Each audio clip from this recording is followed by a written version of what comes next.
টনটনিয়া পশ্চিমপাড়ায় নতুন একটি বাজারের সৃষ্টি হয়েছে।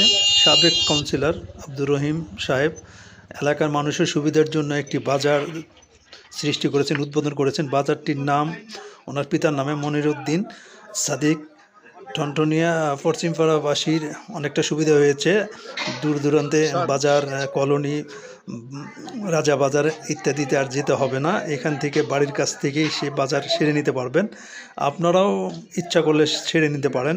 সি অফিস থেকে, কৈগাড়ি সি অফিস থেকে কাছে হবে, এবং পপুলার থেকে যদি আসেন মোল্লাপাড়া, তারপরে পশ্চিমপাড়া, তারপরে বাজারটি অবস্থান। চতুর্দিক দিকে আপনি আসতে পারবেন বাজারে। মোটামুটি এখন নতুন অবস্থায় অনেক কিছু এসেছে বাজারে। তরি তরকারি এবং মাছ, গরুর গোশত সব কিছু আছে। পাশাপাশি আপনি চা খেতে পারেন, চায়ের দোকানও রয়েছে। তারপরে আবার সকালে যারা আসবেন নাস্তা না করে, বাসার থেকে নাস্তা না করে আসবে, তারা এখানে পাবেন ভাকা পিঠা, বিভিন্ন রকমের পিঠার দোকানও রয়েছে। তো এই মাছের এইটা দেখেন যে মাছ বিক্রি করছেন এখানে। তারপরে দেখি এখানে রুই মাছ, পাঙ্গাস মাছ, সব ধরনের ছোটো মাছ আছে। এখানে শাক আছে, শাকের পসরা সাজিয়ে বসে রয়েছেন।